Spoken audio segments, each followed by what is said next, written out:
Nikita, baby. That was 10 years ago. It was 11. I'm 27 now. And if you call me baby again, I'll break something else. This is Rebooting the Beast, a podcast in 2 parts. I'm Matt Molinaro.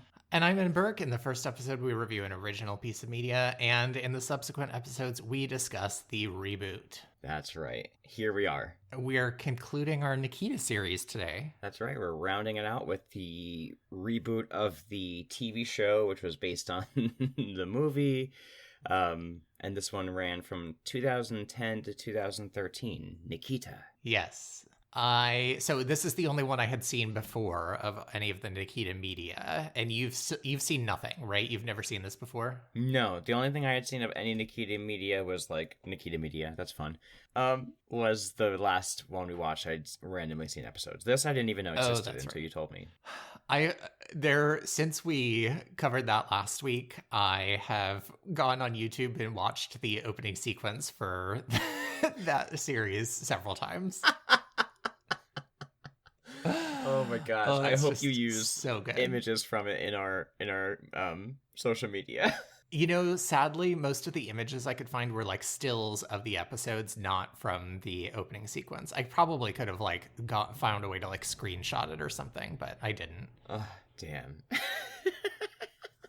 Anyway, before we get started, just a reminder, listeners, it is currently the end of June 2026. Matt and I are taking a little break for the next few weeks because we are traveling, and then Matt is moving across the country.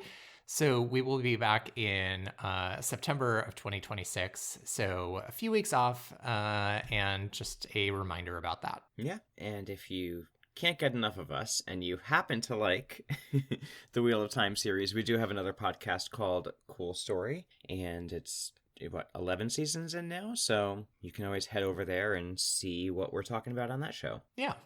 Okay, so tell me the little the little summary.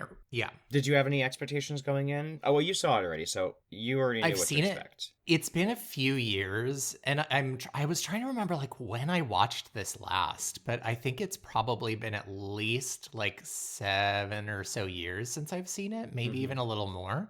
But I remember liking it. I saw the whole series originally, and I might have even watched it more than once. And so I was kind of like, I hope I like it as much as I remembered liking it. Yeah. And yeah, I had no idea. I wasn't really familiar with anyone from the cast at first, but then I did see in the cast. So you already mentioned Maggie Q plays Nikita. Yes. And I don't know if I recognized anyone else. I probably do, but the main one I recognized was, of course, Shane West. Oh, that's so funny. So that's the actor who plays Michael, right? Yes, he's the one who plays Michael, and I watched a show with him on it that I was obsessed with as a teenager whenever it was out, called Once and Again. Oh, I've never. So I don't. I looked at his IMDb or whatever to see what else I might have seen him in. I don't think I've seen him in anything else. I think he was in some teen heartthrobby things at the time, probably, that you might have seen him around, but I remember him especially from Once and Again. It was such a good... I remember it as being a great show. It was one of those shows that was probably aimed towards, people in their mid-20s and up to late 50s, and I was a teenager. A teenager in her late 50s. Exactly. And it was basically based on 2 families with kids of their own, both divorced and now getting together, and the 2 different family dynamics and all the stuff, a lot of shows like that at the time. Drama. I was gonna say, I feel like in the 90s there were so many shows that were okay, we're gonna show a blended family for the first time. Yes, this was I think their big thing was the actors who were on it hadn't been on TV in a while, some of them, so they were excited about it. It was Celia Ward, Evan Rachel Wood got her start in that, and I love her. Anyway, but I loved him on the show. I had such a crush. Okay. So when I saw him in this, I was like, oh my god. But no one else I recognized. Anyone else of note for you? Yeah, you didn't recognize the actress who plays Amanda? Amanda. Let me see. Melinda Clark. I have to look at her face again. She was in one of those shows that I never watched, but I knew her from it, like the OC or something like that. Oh, okay. I see her. She was on the OC. Oh my gosh, she was on Days of Our Lives. That was a soap opera I watched as a kid secretly. I don't know that I recognized her when I saw it, but I see, looking at her face now, she does look super familiar. I've seen her in other things for sure. Yeah, she also played the siren in Charmed, and so I recognize her from that. She looks like she'd play a siren in Charmed. Yeah. Like I they really like were her. casting for her, and they were probably looking for a Melinda Clark type. Yeah. Okay, so yeah, I didn't have any major expectations. I was hoping it would be less cheesy than the last one. Yeah. Yeah. Okay, so the summary from IMDb. You ready? I am. All right, it says, a rogue assassin returns to take down the secret organization that trained her. Short and sweet. Yeah. Just like I like a good summary to be. Yeah. And I think I mentioned that was kind of like my memory of it, that it was like she was already out and was kind of trying to, right the wrongs of the organization she had been a part of. And Yeah, I liked that as like a more modern spin on the story we had seen. Same. I agree. As soon as I saw that, I was like, okay, that's a fun take on it. I could already see how we're changing things up. Yeah. Besides the obviously like cast diversity and setting change, but yeah. yeah, I was excited. So this was episode 1, and it's called Pilot. Very boring. I thought it was going to be called Nikita again. That's so funny. Right? You'd think, but no. So this came out, again, just reminding everyone, 2010. But I read that, do you know why? Maybe this is in the trivia. I'm just curious for later. I read that there were 4 seasons, 73 episodes, but that, like, the first 3 seasons each had, like, 20-something episodes, and the last one only had 6. Oh, no, I don't know. Weird, right? 6. That is weird. Maybe anyway. just a little, like, wrap-up mini season or something. I guess so. All right. So this first episode opens with Maggie Q kind of like, typing on computers and stuff and, doing general spy things. And there's like an opening monologue that's like, I am Nikita, and like I was taken captive by the government and forced to be an assassin, and now I'm gonna take them down, is basically like the opening monologue. Honestly, it was almost comically to the point of like, here is the plot of the show, and then title sequence. I agree. It was just, like you said, doing spy stuff, random spy prep stuff. Yes. Very random, stock footage with like dramatic music. And I wrote down the same thing. Like, it's like literally a timeline. It's literally a timeline. It's like the outline at the beginning of something. She's like, 6 years ago, I was in prison. Boom. 3 years ago, I escaped. Boom. I was their first recruit. I'm not their last. You get it? You get what we're doing here? Yeah. I mean, I guess it catches you up to the current setting, but it was just a little bit like, maybe we could have finessed that a little bit somehow, Yeah, because I imagine with all the seasons that they go back quite a bit into her backstory. Yes. So they're not doing it now, but we could have got a taste. Yes, agreed. Then we get the Nikita opening screen. It's just kind of like the word Nikita. There's nothing else, right? Yeah, it's just the word Nikita in some kind of basic font, and that I feel like that was very categorical of that time. I mean, a lot of shows do that kind of thing now, but literally just the word. Yeah, and I feel like it almost kind of like is being typed out or something, or like being translated from like a different language or something, maybe. Yeah, that sounds about right. It feels like I wanted a little bit of green screen. I wanted to see Maggie Q doing spy stuff. Oh my god, some explosions while like flipping her hair around. A green grid on a black screen in the background. Oh god, yeah. Anyhow. Okay. So then we cut to a like robbery in progress at what looks like a space age pharmacy. Right. I was like, where are they? It's very confusing because it's like a bank, but it's like a pharmacy because it's 2 people in a pig and a bunny mask stealing a bunch of pills, but they have like workers on the ground, but it's like nighttime, but it almost like, okay, if it were set today, I feel like this would be a like dispensary, because you know how dispensaries for some reason are all very like space age, like every dispensary I've ever been to feels like a goddamn Apple store. That is what this felt like. It felt like they were robbing an Apple store full of pills. Oh my god, it's either an Apple store when you go into a dispensary, or it's like not necessarily wood paneling, but it feels like Yes. that vibe, you know? Yes. It's so funny because I was just thinking about the dispensary we went to in Palm Springs, and I was like, well, I guess that one was like all wood. Yes, and there's that one in Goleta. Anyway, but yeah, I totally agree. I was like, what? I noticed that they were robbing the place, and at first I was like, oh, maybe this is sort of like a nod to the movie because it starts out with a robbery. Yeah. But then I was so confused at where they were robbing. I was like, at first I thought it was a store of some type. Then I was like, oh no, this is a bank. But then there were pills being dropped. Yeah. I was very confused. It was odd. It was hard to make sense of. But yeah. But there was a robbery, and a pig and a bunny were responsible.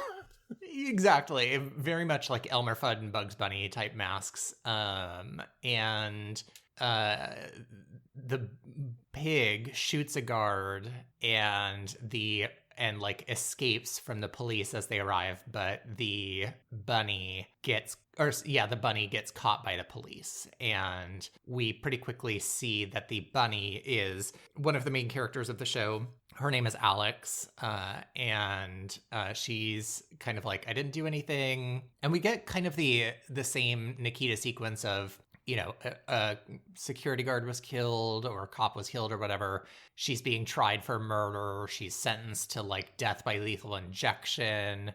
So it's pretty much the same series of events, but we learn later that there's more going on than we thought. Yeah, and it's all happening just to someone different this time, which sounds like what we heard at the beginning where she's like, I wasn't the first, I'm not the last, or something like that. Yeah.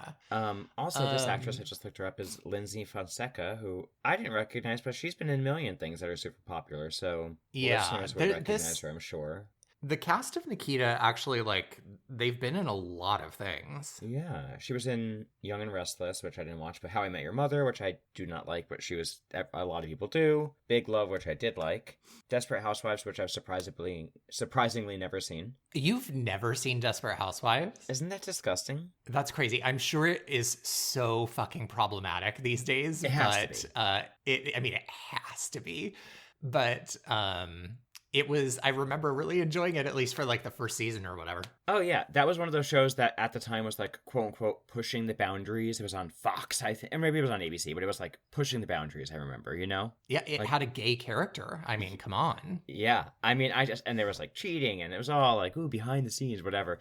And I feel like any show that was like that at that time is going to be super problematic now. Oh, 100%. I mean, I'm pretty sure one of the main storylines is that one of the housewives is sleeping with her 16-year-old gardener. Okay, well, there's that. Yeah. The gardener? So anyway, yes. Okay, that's the only thing I remember about that show is that her gardener was really hot, and I remember he was someone I knew that was on the show. That's all I know about Desperate Housewives is that Terry Hatcher was on it, and people didn't like her, and there was a hot gardener. Yeah, Jesse Metcalf, I think, is the guy who played the gardener. Anyway. Yeah, anyway, this whole scene, though, with the Alex character. Uh-huh. I was very confused not confused, but the robbery when she's caught and the bunny mask and everything. Yeah. She kind of it felt very anticlimactic. Okay. Didn't feel like a real escape was being tried to be made. It felt like a surrender and then a surprise you got me. Because she kind of just hung out there after the pig pig in the city got out of there. Yeah. Well, maybe there's a reason for that. Right.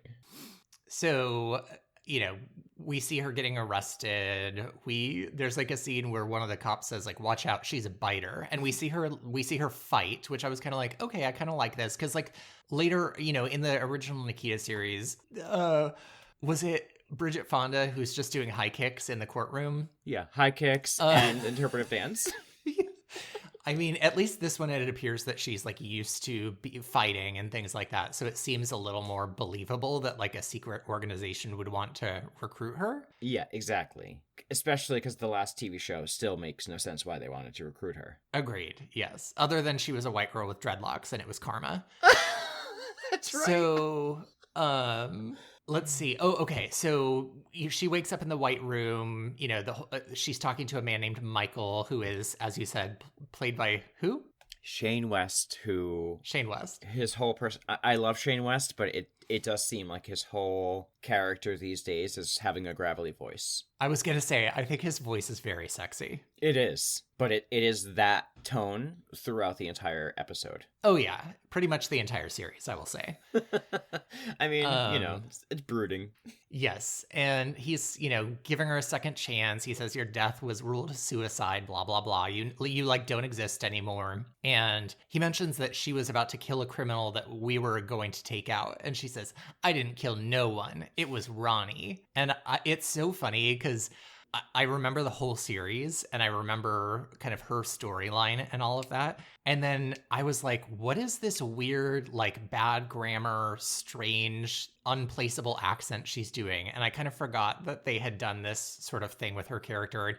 And he tells her that, like, you're there to learn. And she's like, learn what? And he says, how not to sound like a teen meth whore for starters. And I was like, Jesus. Right? Damn. Oh, God. Yeah. I mean, Shane West. Yeah. You can chill. I also thought this little affect to her voice was very, like, Maury Povich, bad kid. Oh, God, that's the perfect way to describe it. Yes. And it almost felt like when you see TV shows of, like, an actor trying to play up the part of someone, like, younger or with a certain sort of, like, affect to their voice, and they just can't get it together, and they sound so awkward. Yes. That's how it sounded. So it's so funny you say that. I've been rewatching Girls because Miles has never seen it. So I was like, you have to at least see Girls once in your life. Which, have you seen it? No, we talked about this like 2 weeks ago. That's another one. Okay, sorry. Anyway, but the accent thing reminded me. So there's an actor named Chris O'Dowd who I don't know if you would recognize him from his name, but he was the love interest in Bridesmaids for Kristen Wiig. He was the Irish guy, the cop. Oh, yes. I see him now. I recognize him. Okay, so he's from Ireland. He has an Irish accent. And in Girls, I think Girls is one of his earlier, bigger roles. Like, because he's in maybe like 5 or 6 episodes. So it's probably kind of early on in his career. Mm-hmm. But he is doing a American accent that it doesn't even sound human. It is so bad. Because he's like trying not to be Irish, but I know he's Irish, and so I would listen to him say words, and I'm like, that's not how anyone would say that word. It's clearly like you're trying to mask your accent in saying that. That is so weird, like when you catch that in movies and TV shows, because you're like, how did this not... We couldn't correct this? I know. Nobody said, like, let's take that again, and the word is pronounced marmalade. Yes, let's take the words and forget about the meaning and just focus on the sounds. Yeah. Okay, so then we cut to a pool party at a very big estate where it's like a million hot girls in bikinis. Mm-hmm. And immediately on seeing this scene, I was like, okay, this show alone had more budget than any of the other movies or shows we've seen of Nikita, because it felt like I was like, I feel like none of the other ones had like big crowd scenes. And whenever you have these like huge crowd scenes with like, 100 or 200 extras or whatever, I think that kind of scene costs a lot more money to film, because you've got to like get costumes for everyone, and like you've got to get this big property to film at and all of that kind of thing. Exactly. So I was going to say immediately I was like, I was like, the budget for this show is budgeting compared to the others. Yeah, the production value has definitely gone up. They definitely and obviously it was on for 4 seasons, so they were right, but they definitely wanted this to like do well, Yeah. So Maggie Q is there in a bikini. She is also so beautiful, I think. Yeah, of course. I mean, I've never seen her before, but I thought she was beautiful, and then I was like looking up her tattoos. Yes, yeah. So she's there talking to some scuzzy, it seems like, mob boss, crime lord type guy who's like got like 3 women in bikinis around him, but then he sees her and like sends them away because she's... Go ahead. Yes? No, go ahead. This scene of this guy, can we be... I'm sorry, but can we be any less creative? Oh no, this was very like stereotypical mob boss scene. Kind of gross. You always get like a guy who is under 6 foot, over 200 pounds, in a bathtub or a jacuzzi or some sort of bubbling water with a bunch of girls half his age in bikinis, and he's always the bad guy. Like, it's just 100%. So on the nose. He's like wearing a heavy gold chain in the bath or in the hot Yes. tub. Yeah. Yes, the styling. I mean, this guy must be an actor who plays this part in everything he's in. He just plays crime lord in hot tub is his main credit. Yeah, like we used to see in Law and Order, people who play judges a lot. His thing instead of judges is crime lord in a hot tub. Yes. Also can be leisure suit Oh Larry. my God. Leisure Suit Larry, yes. Okay, so he's like, come in to the hot tub, and she's like, I'd rather go to the bar, and he says something like, if you want to stay, you're gonna have to get wet, which I was like, gross. Right. Ew. But she does, and then she's like sidling up to him in the hot tub, and she says, this is gonna make taking out your bodyguard so much harder, and he's like, huh? And then she breaks his neck, throws a knife at another guard, and like starts running for it. Mm-hmm. And I was kind of into it because I feel like, even though, none of it was surprising or whatever, but I do feel like the action scenes and like choreography for fight stuff was done better than the other ones we've seen. Oh, without a doubt. The suspense was way better. It was way more like in this environment believable. You know what I mean? Like all the other ones had like random people popping out with guns that why are they there? Yeah. This felt like much more believable. Like the people who were there guarding were the people who were chasing her. The like things she did were harder to do. It wasn't just like hiding behind something and getting covered in salad.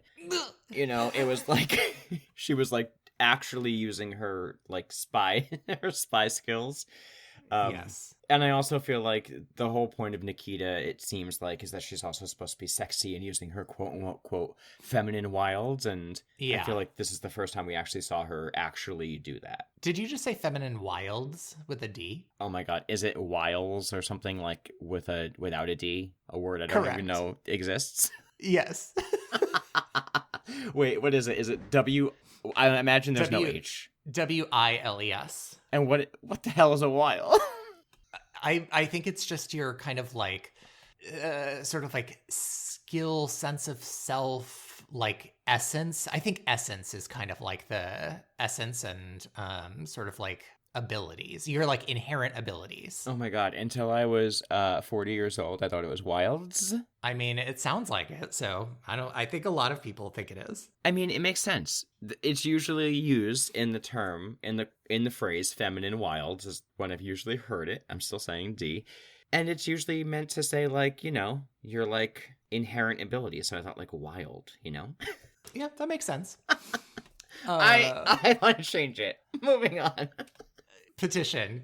Start your change.org petition to change it to feminine wilds. Yes. Also, I've never heard masculine wiles, which is like, so then why do we have feminine wiles? Thank you. Don't even get me started. Okay. But I did like this. I agree with you. The suspense was better. It felt more high stakes. And it made more sense why she was doing it in broad daylight here. It wasn't like, here's a gun, go shoot that guy, and no one's gonna recognize you afterwards. It's like, you're hiding in plain sight at this party. Yeah. And then she's like on the radio for an extraction, and Michael's voice is like, extraction impossible. There's no way out. And then I think it's now. I can't remember if it's now or if it's now. Michael shows up behind her with a gun, and it looks like he's about to shoot her. Yeah. And I think this is like a flashback because she like wakes up from this as he's about to pull the trigger in a car. And so I think she's kind of like dreaming about that moment where I think this must have been the assignment that like made her get out, because I think Michael was assigned to kill her at the end of that, and so she decided to escape. That makes sense. Yeah, it was definitely it was clearly a flashback at this point. And then in this part, she's in her car in Roselle Park, New Jersey. I wrote that down. I was like, because you're in Rochelle Park? Yeah, Rochelle Park, not to be confused with the Roselle Park, which often is because it's about an hour and a half away, I think. But I was like, okay. Okay, New Jersey. Hey. So she goes to see a guy, and his name is Gary, and he's like, I'm not buying whatever you're selling. And then she's like, let's try again. And then she takes her sunglasses off and says, hi, Daddy. And we learn that this is her foster father that she's gone to see. Yeah. And, it is very on the nose again. Yeah. douchebag foster dad kind of character. He's like basically looks like he was told to be holding a beer in his hand and being in a big ratty chair in a wood paneled house. I mean, didn't they even go so far as to like have him in like a Henley and like a plaid shirt on top of it and like kind of a beer belly? Absolutely. Scraggly. He just was so on the so on the nose. Yes, very much like, I mean, him and the guy in the hot tub could have honestly been played by the same actor and I would never have noticed. Without a doubt.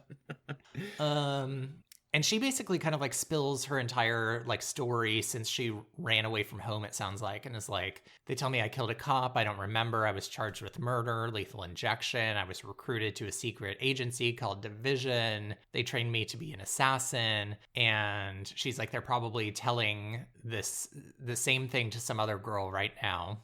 And she's like, except I broke a rule. I fell in love with a civilian named Daniel. And apparently we learned that Division killed him, killed her fiance, killed her love, and made it look like an accident. And so he's like, why are you telling me all of this? And she says, I know they're keeping tabs on you in case I show up, and I want you to tell them everything. Send them a message. It ends now. Mm-hmm. So she's no longer hiding from Division. She wants them to know that she's coming for them. Yeah. And they're showing like scenes of Alex at the Division place as she's talking about this. And, just what she's predicting. Like someone else is getting told this right now. Exactly. I was at first in the scene when she was telling all of this, he didn't barely say a word, by the way. Yeah. And in fact, it was even her saying, I bet you're wondering why I'm telling you this. I'll tell you. I was like, why are you telling him all this? Because it was literally her entire life story that we hadn't already heard from the beginning. It was like that at the beginning again. It was exactly like the beginning again, but now she was doing it in front of her dad. And it almost was like, I wonder if the actor was like, am I in this scene? Honestly. But when she's like, oh, you're the trap, I was like, okay, that's better. Because I was like, this is a really lazy narrative tool. Yeah, exactly. Agreed. So then we see Alex back at Division with Michael. We see like the training room. We see Michael talking to Percy, who is kind of the quote unquote operations guy. He's the head of Division, about a target. And they're talking about an operation called Operation Black Arrow. And it's taking out some like ambassador before he gets to the United Nations kind of thing. Yeah. And then Percy says, you have a new assignment, Nikita. And he tells Michael his task is to hunt her down and confirm the kill. And he says, can you do it this time? Ooh. Which I think implies that flashback we saw, he was unable to kill Nikita the last time. Yeah.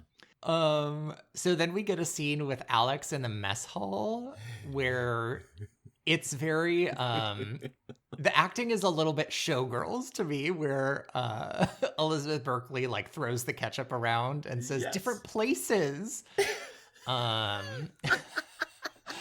Yes. Because like a woman who we later learn her name is Jaden, like comes up to her and is like giving her Tyra Banks smizing eyeballs, and she's like, what are you looking at, bitch? And she says, you're gonna die here. And Alex throws her food tray at her, and it like a fight almost breaks out, but some other agent named Tom restrains Jaden, and like it's just a weird scene where I think I know, because I've seen the rest of the episodes, like Jaden is sort of set up as a like foil to Alex, but this feels like a very like, why does she immediately like go so like apeshit on her and like tell her you're gonna die and whatever?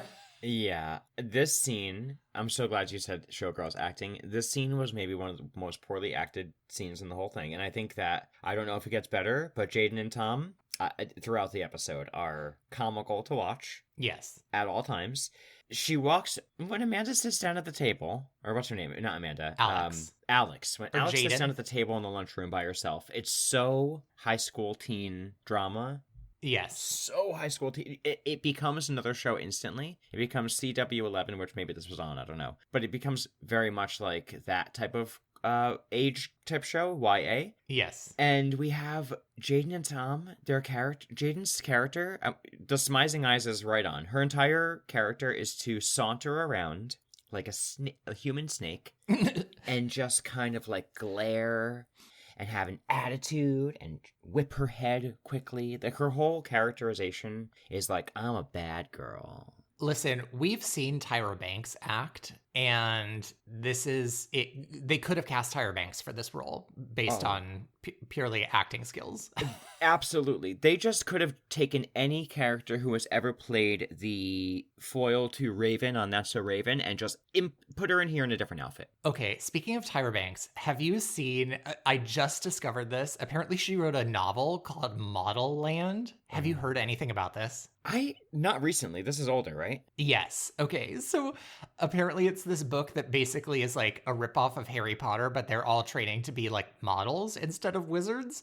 And I think there is magic, but it's the plot is insanity. And she also wrote a song to go along with it.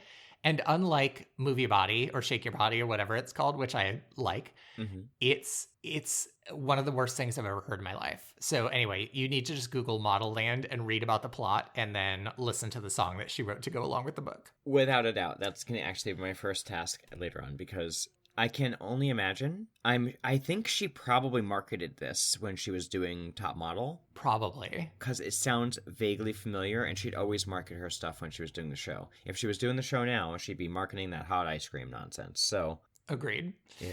So, okay. So, before a fight can really break out, Alex is summoned to Amanda's room. But we cut first to Michael talking to Nikita's dad, and Rowan is the cleaner in this series, and Rowan kills her stepdad, her foster dad, whatever. We get a flashback of her ex, well, her, I guess, former, now dead, fiance Daniel proposing to Nikita. Oh, and we see her visiting his grave site and like putting her engagement ring on the headstone, which I'm like, girls, sell that. That's worth something. Yes. Don't just leave it on a gravestone. Hello. Like melt it down or something. And then we see Burkhoff, who is the tech nerd of Division, saying that Nikita's been spotted. You know, we can send a squad out to take her down. Yes. And by the way, when they cut back to like the scenes of Daniel and her together, yes, they give him the dead wife treatment. I knew you were gonna say that, where he's like rolling around in white sheets and all of that kind of thing. Yes, literally. They literally give him the treatment, the soft lighting, the white sheet. Literally the entire scene is in white, except for the like beautiful light shining through the window on them. Yes, it's like, oh my god, yes, gender swap. Yes.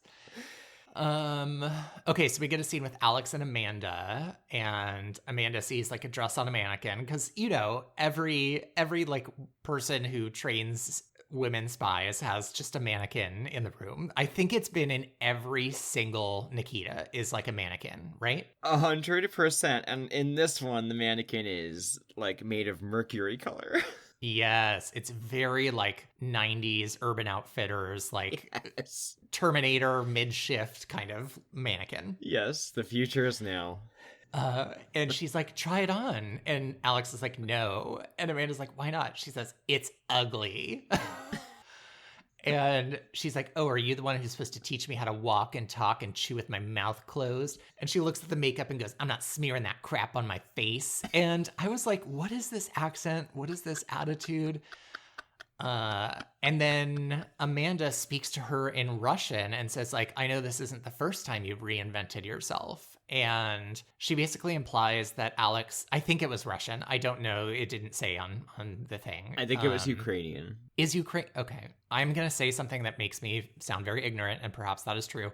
I guess I didn't know that Ukrainian is a language. Yes. I only know this because I worked with someone for a long, long time who I became friends with who is Ukrainian, and she would get very, very offended when people thought she was speaking Russian. Oh, really? Okay. Well, that's good to know. They're very similar. They're really, really, really similar. I imagine it's like similar to Spanish and Portuguese. Okay, that's what I was kind of wondering. Okay, yeah. Interesting.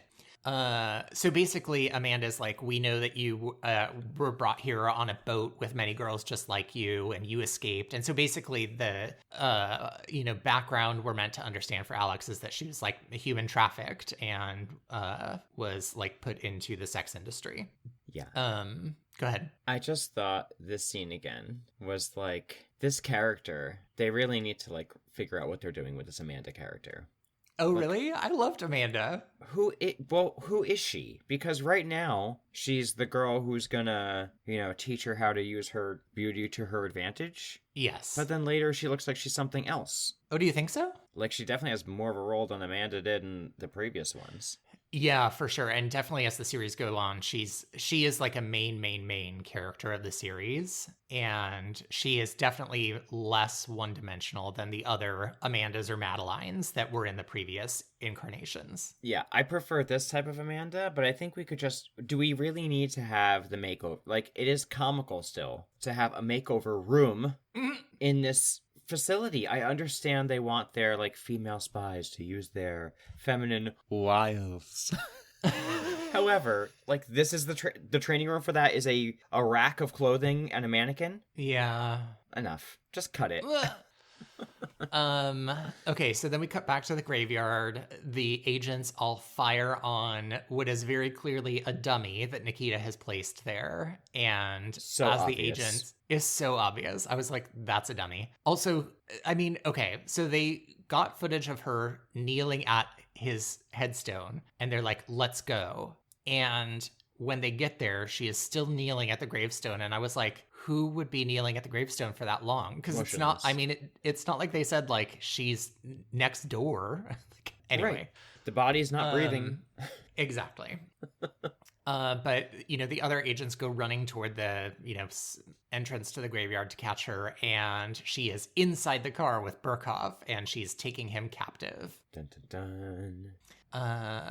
We see like a little bit of what is an implied torture scene where she is about to inject Burkhoff with a pain desensitizer. And she tells him like, I want access to Division's network. I want the logins and passwords. And he's like, you're going to have to kill me. And he calls her Nikki. And she's like, don't call me Nikki. And he says, don't call me nerd. This character was incredibly annoying. That is true for the most part of the series. Like, he's very much that the whole time. Come on, Nikki. You get away with it this time, Nikki? Babe. He keeps calling her babe, too. Yeah. Just stop. So then we cut back to, so he gets rescued by agents. Nikita has like tied him up at like a playground and they get him back, blah, blah, blah. So we don't know what she got out of him, if anything. Yeah, he clearly is not going with her, but she wants to burn down the organization, and he was like, you're crazy, babe. Yeah.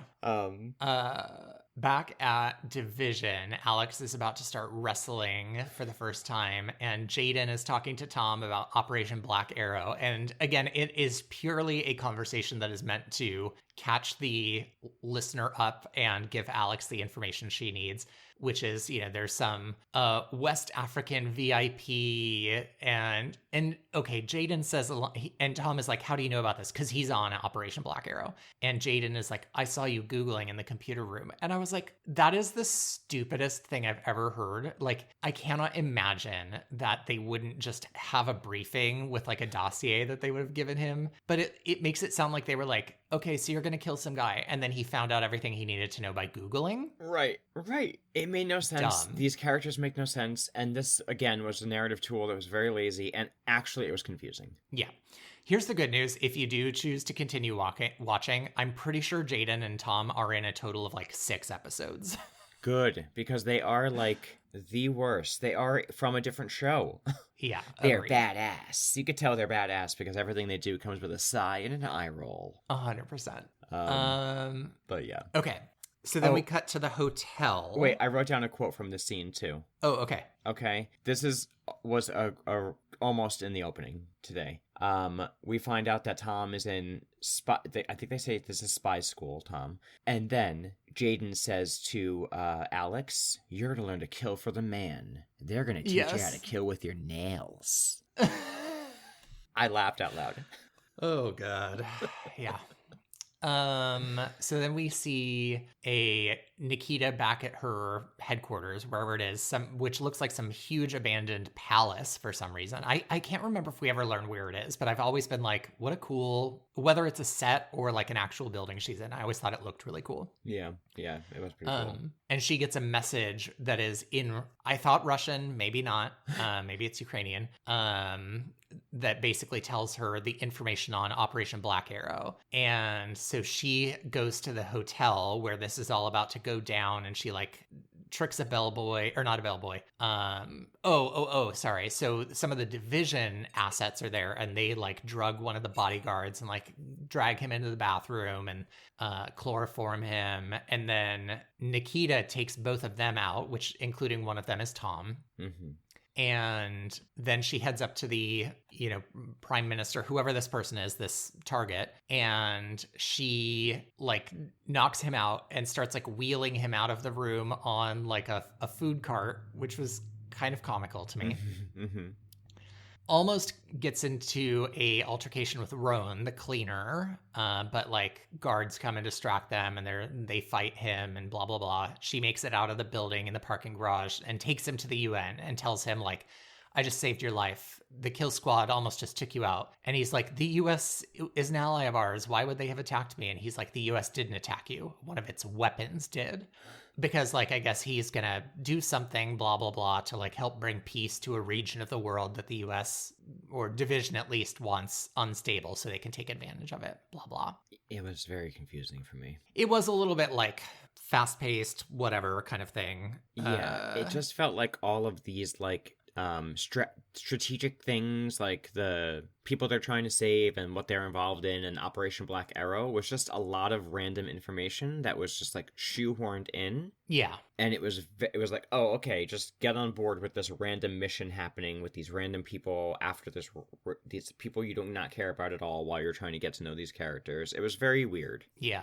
Back at Division, we see Alex with Amanda, and she asks for help, and then she like grabs a pair of scissors and is like, help me get out of here. And Amanda kind of like gives her a speech that's like, we're not murderers, we're protectors, we protect our home, blah, blah, blah. So she's convinces Alex to like stay or whatever. Mm-hmm. But as we learn later, this was like a scene that was meant to convince them that she like wanted to stay or whatever. It was subterfuge. Mm-hmm. Mm-hmm. Then we cut to a fundraiser, which I don't know. I mean, maybe this is true, but like it was a fundraiser for intelligence agencies like the CIA and other organizations. And I was like, do those organizations need fundraisers / are the people who run spy agencies like publicly at fundraising events? Yeah, I think it's kind of unusual to think that these like intelligence groups that are all about being undercover would be like, not tonight. Tonight we're going out of the town. I know, it just seemed very public for something like that. Yeah, it was weird. But hey. Go ahead. No, I was like, but hey, that's it. Yeah. At the fundraiser, we learn from Percy learns from Michael that Nikita sabotaged Black Arrow, and he's like, I think Percy says something like, you need to find her and kill her. And he says, Nikita was one of our best operatives. She's a ghost. Finding her is next to impossible. And then she goes, hey guys, and shows up like in a cocktail dress next to them, which I thought was very funny. Yeah. But she is wearing, by the way, the ugliest dress I've ever seen in my life. Thank you. I was like, okay, I know they're trying to do some sort of like hard and soft thing here, because if I remember, it's like a cocktail dress with like cutouts, and then there's this weird rhinestoney, diamondy type of like skeletal type bug like structure they're trying to do on the outside of it. Yeah. It was just like so tacky and so like eye-catching for someone trying. Yes. It was so bad. So Agreed. Bad. It was absolutely hideous. I mean, if you can put Maggie Q in an outfit and make the outfit look bad, it's a bad dress. Yeah, they need to... I hope throughout the series they up her outfits, because it's a little bit too dominatrix. Yeah. A little bit too Spice Channel dominatrix. It's not quite as Leg Avenue as the previous season, as the previous iterations are. Yeah. But it's a little close. It's close, yeah. I'm a woman that works for myself now, so I'm gonna dress like Catwoman. 100%, yes. Get fake eyelids just for yourself. Oh my God. Get a tattoo of the infinity sign on your lower back. Just for yourself. So she's there just to basically prove to Percy, like, I want you to know that I can get to you wherever you are. And then she, like, sees that he's brought, like, backup. She sets off a bomb with her lipstick, escapes. Michael chases her into an alley and is, like, holding her hostage with a gun. And she says, you know, someone has to take down Percy. Michael implies that if Percy goes down, the country goes down because he's got so much secret information on everyone. And once again, Michael is unable to shoot Nikita and tells her, like, I'll give you a head start, but if we meet again, I can't promise what will happen. She shoots him in the arm, so it looks like that she, like, fought him to get away, because she says, I'm just trying to protect you. And then we see kind of the concluding scenes of the episode, which is Percy telling everyone at Division that Nikita is their top priority now. Everybody is going to be working full time to hunt her down. And then we see Nikita receiving another encrypted message, and it's like, nice job. And then we see that the person sending her the messages is Alex inside Division. And so she is Nikita's mole, and she has gotten her into Division to work it from the inside and pass her information to help take them down. And then we see kind of the final thing is Nikita like looking around her apartment, and we see the pig mask, and she says, here we go. And so we learn it was all her plan to get Alex captured by Division so that she could help take them down from the inside. Right. Which is fine, because, you know, Yes. It explains some of the things we were talking about in the episode. Yeah. However, this is a problem for me. Okay. Because the whole point of Nikita's plan with Alex is to sneakily, surreptitiously get her in there. Yes. And the entire episode, you and I were clocking her incredibly bad accent, her really bad put-on affect, and Yes. I immediately was like, why is she just sitting there letting herself get captured? Yeah. If we could tell all of that, the Division, this high intelligence agency, is just like, wow, she's just a bad girl from the streets. And even the girl, Amanda or whatever, was like, oh, your accent, you're sneaky. Like, what? It's not that sneaky. Yeah. This time Nikita's the sneaky one, and unlike the previous Yes. iterations where she's so not sneaky and Alex is the one that's a little bit like it's Clumsy. too much. Yeah. Well, do you want to hear a couple pieces of trivia about this show? I do. I'm very interested. Okay, first one is a fun crossover, which is that the actor who plays Michael, Shane West, is that right? Yes. Okay. I keep wanting to say Shane Wilson, but I know that's somebody entirely different. He was in a movie called The League of Extraordinary Gentlemen, and also in that movie was Peta Wilson, who played Nikita in the first TV series. Oh wow! I actually saw that movie too. I don't think I ever did, but I thought that was critically fun. panned. Oh, was it really? Yeah, but I liked it at the time. Anyway. In one of the episodes coming up in season 1, Nikita uses the code name Josephine, which is the code name for Nikita in the original movie. Yes. This is honestly the craziest piece of trivia. Do you ever see those memes that are like, show me or tell me something about like medical facts that will shock you or something like that? And there's somebody who is like, the Barbie movie starring Margot Robbie came out before it was legally required for like menstrual companies to like test their products using like menstrual fluid. So like, you know, things about science that are basically like the way that we've treated women in medicine is disgusting and horrible. This is one of those facts, which is Maggie Q is the second Asian American actress to be the main character in an American TV series. Not Second. surprised. And this came out in 2010.